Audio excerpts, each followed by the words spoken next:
Assalamualaikum warahmatullahi wabarakatuh. Salam sejahtera bagi kita semua. Salam sehat untuk anak-anakku kelas 10 IPS. Tetap jaga kesehatan. Semoga kita selalu dalam keadaan sehat di tengah pandemi saat ini.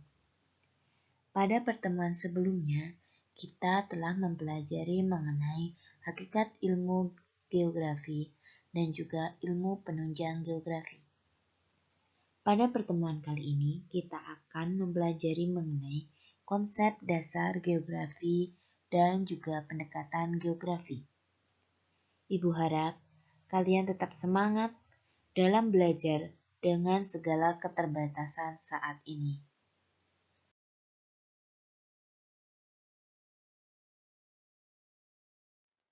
Oke, untuk yang pertama, kita akan mempelajari mengenai konsep dasar geografi atau yang biasa disebut sebagai konsep esensial geografi. Konsep esensial geografi merupakan salah satu unsur terpenting dalam memahami fenomena geografi. Konsep ini dibahas dalam seminar dan lokakarya Ikatan Geografi Indonesia tahun 1988 di Semarang. Adapun konsep dasar geografi yang akan kita pelajari di antaranya yang pertama, lokasi, yang kedua, jarak, yang ketiga, keterjangkauan, yang keempat, pola, yang kelima, morfologi, yang keenam, aglomerasi, yang ketujuh, nilai kegunaan, yang kedelapan, interaksi dan interdependensi, kesembilan, diferensi area, dan yang kesepuluh adalah keterkaitan ruang. Konsep esensial geografi. Yang pertama yang akan kita pelajari adalah konsep lokasi. Konsep lokasi sangat terkait dengan kedudukan suatu objek di permukaan bumi. Konsep lokasi dibagi menjadi dua, di antaranya lokasi absolut dan lokasi relatif. Lokasi absolut adalah kedudukan suatu objek berdasarkan posisi terhadap koordinat garis astronomis atau garis lintang dan garis bujur. Contohnya, Kota Bogor terletak di koordinat 106 derajat 48 menit bujur timur dan 6 derajat 26 menit lintang selatan. Sedangkan lokasi relatif adalah kedudukan suatu objek terkait dengan keberadaan objek lainnya.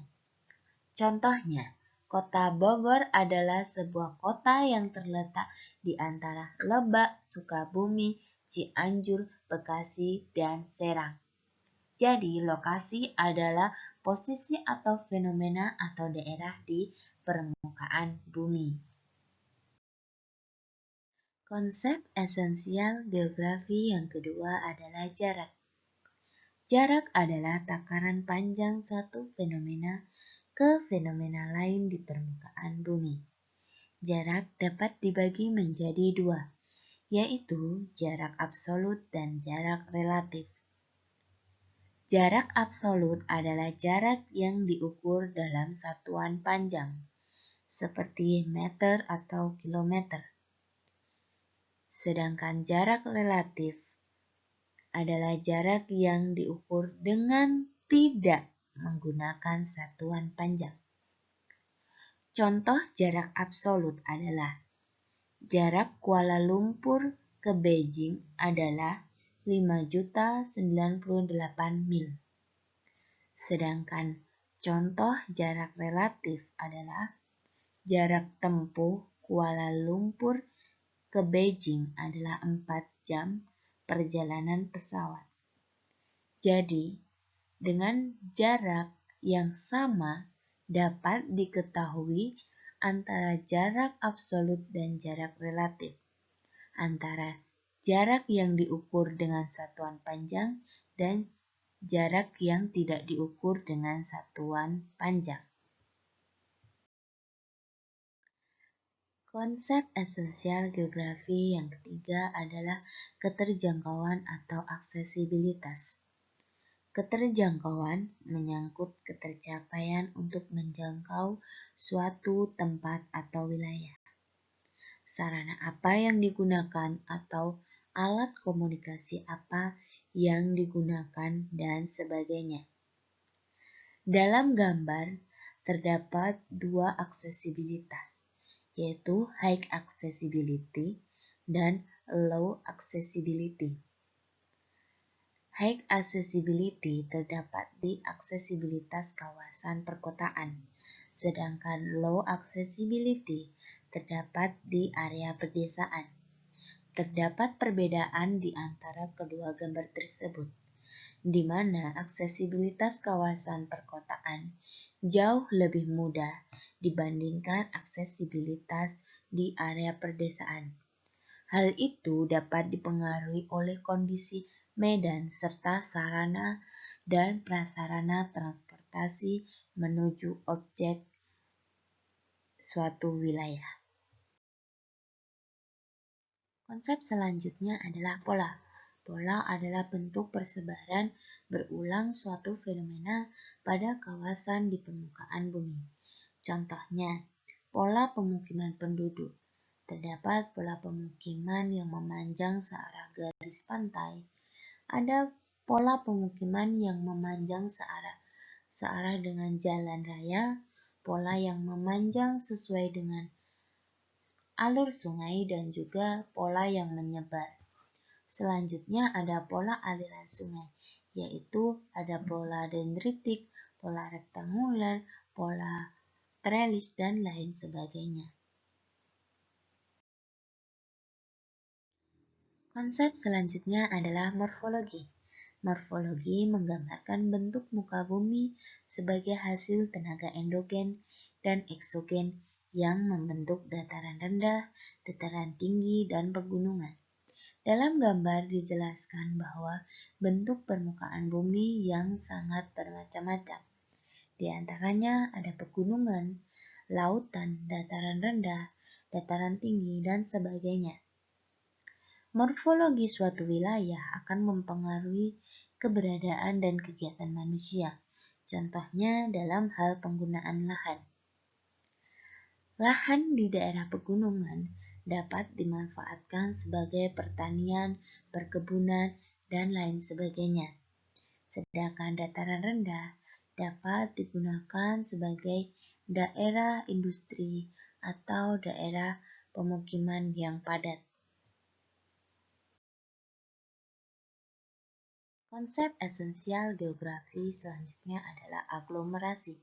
Aglomerasi adalah pengelompokan fenomena di suatu kawasan dengan latar belakang adanya unsur-unsur yang memberi dampak positif.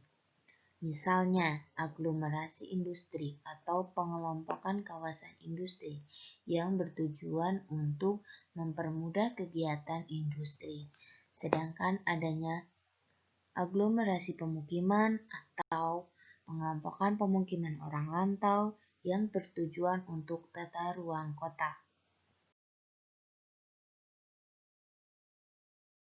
Konsep esensial geografi selanjutnya adalah nilai kegunaan. Konsep nilai kegunaan terkait dengan manfaat atau kelebihan yang dimiliki suatu tempat atau wilayah. Nilai kegunaan ini bersifat relatif karena tergantung pada subjek yang menggunakan, jenis penggunaan, dan waktu. Contoh kasus nilai kegunaan kawasan kars. Kawasan kars yang terkenal dengan kegersangannya dan ketidaksuburannya ternyata mempunyai nilai kegunaan apabila dicermati dan dimanfaatkan dengan tepat. Contohnya, kegunaan sosial pariwisata dengan keindahan kawasan kars dapat dimanfaatkan sebagai sosial pariwisata. Selain itu, kegunaan hidrologis yang ternyata kawasan kars merupakan kawasan penyimpan air di bawah permukaan. Kemudian, Kawasan kars yang merupakan penghasil gamping dapat dimanfaatkan sebagai kegunaan ekonomi industri.